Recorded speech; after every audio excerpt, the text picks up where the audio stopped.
성도님들, 직업에는 빈부귀천이 없다라고 말하지만 우리 사실 삶의 현장에 들어가 보면 참 세상 모든 일에는 차별이 존재한다는 걸 알 수 있습니다. 귀함과 천함이 존재하고요. 눈에 보이지 않는 차별이 많은 곳이 사실 세상이거든요. 근데 성도님들, 신분적 차별이 없는 요즘도 이런데 신분적 차별이 존재하던 옛날은 어땠겠습니까? 굉장히 심했겠죠, 이 차별이라는 것이. 그런데 솔로몬 제위 시절은 기원전 1000년경, 지금으로부터 약 3000년 전입니다. 한국 역사로 하면 고구려 신라 백제가 막 태동하고 얼마 안 됐을 때, 그때 솔로몬 왕이었다라는 겁니다. 그때임에도, 지금부터 3000년 전임에도 성전을 다스리는 모든 일과 성전 안에서 하나님의 모든 일을 맡았던 사람들 안에는 차별이 존재하지 않았다라는 게 사실 오늘 본문에 드러납니다. 성도님들, 오늘 본문은 이제 우리가 지난번에 했던 것처럼 제사장 했죠. 그 다음에 어제는 찬양하는 자 했죠. 오늘 본문은 이제 성전 문지기의 직분에 대해서 말하는 걸 볼 수 있습니다. 먼저 성전 문지기의 일을 맡은 사람들 중에 아주 특별한 사람이 있었는데요. 우리 4절과 5절 말씀 한번 보시죠. 제가 특이해서 이 부분을 읽었는데 오벳 에돔의 아들들로 시작해서 여기에 총 8명의 오벳 에돔의 자식들을 소개하고 있습니다. 그러면서 5절 말씀 끝에 보면 이는 하나님이 오벳 에돔에게 복을 주셨습니다, 이렇게 이야기를 합니다. 그러니까 성전 문지기의 직무를 맡은 사람 이름 쭉 열거해 나가다가 갑자기 누가 나온다? 오벳 에돔 말씀을 하시고, 그리고 오벳 에돔의 8아들 이름을 하나씩 다 불러주시고, 그리고 끝에 하나님께서 그들에게 복을 주셨다라고 말씀하는 겁니다. 자, 그렇다면 성도님들, 오벳 에돔 누굽니까? 오벳 에돔.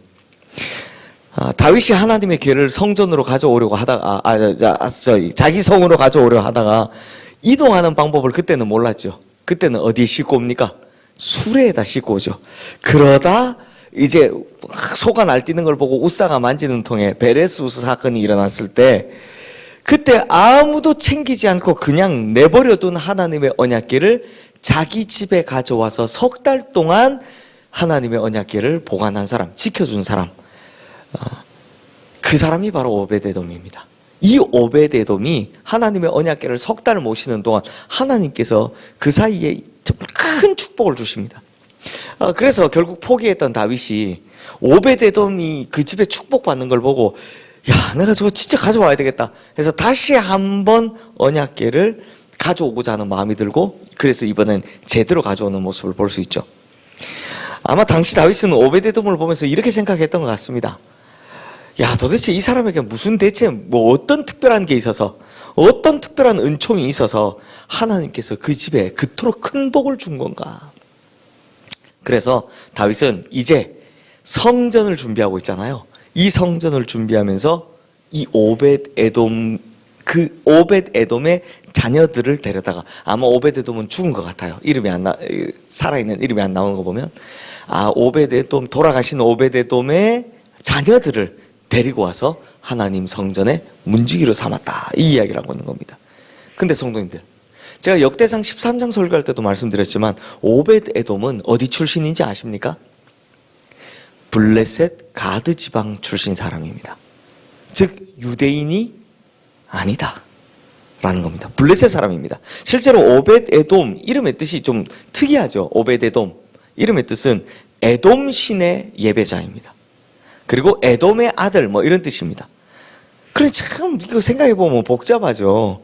이름으로는 보면 그 부모님 출신지였던 것 같은데 이 에돔 신을 섬기는 사람인 거고, 정작 출신지는 블레셋 지방이니까 바알세불 같은 블레셋 신을 섬겨야 할 사람인 것 같은데, 놀랍게도 이 사람은 여호와 하나님에 대한 아주 뜨거운 신앙을 가졌던 사람이라는 겁니다. 그것도 하나님을 그냥 섬긴 사람도 아니고 아주 잘 섬긴 사람이라는 거죠. 그래서 다윗이 그의 아들들을 데려다가 어떻게 했다? 하나님 성전에 훌륭한 문지기로 세워준 겁니다.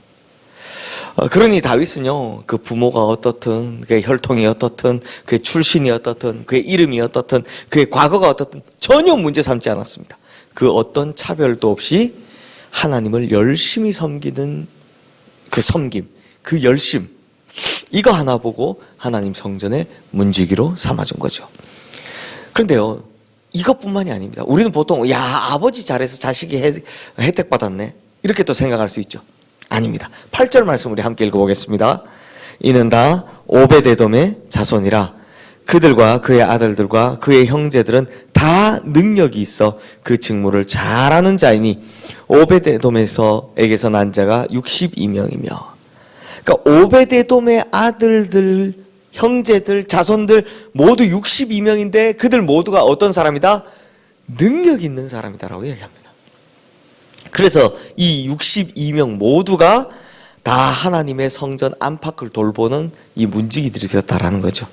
그러니까 무슨 말이냐?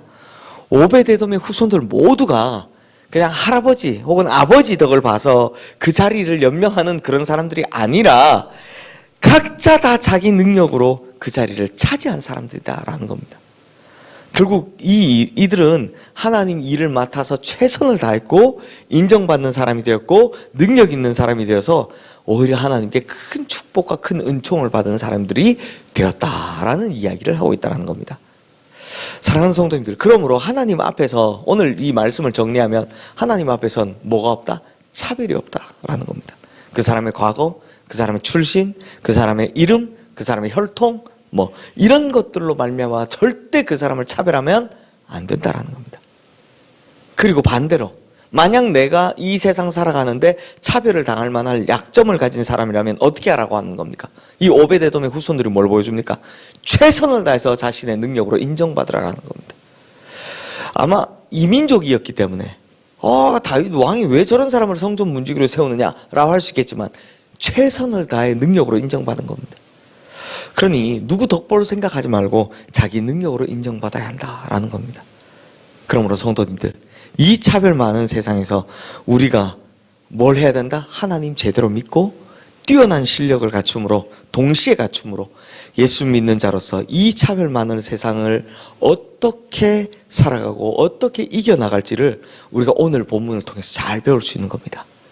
그러므로 성도님들, 오벳에돔의 신앙도 본받고 오벳에돔의 후손들이 살아온 열심도 본받아서 이 차별 많은 세상에서 차별하지 않는 그리스도인이 되고 또 능력으로 그 차별을 격파해 나가는 우리 그리스도인들 되시기를, 그래서 하나님으로부터 이 오벳에돔의 집처럼 축복받는 그리스도인들 되시기를 주님의 이름으로 축원합니다. 이 시간 오늘 주신 말씀 기억하며 우리 함께 기도하겠습니다.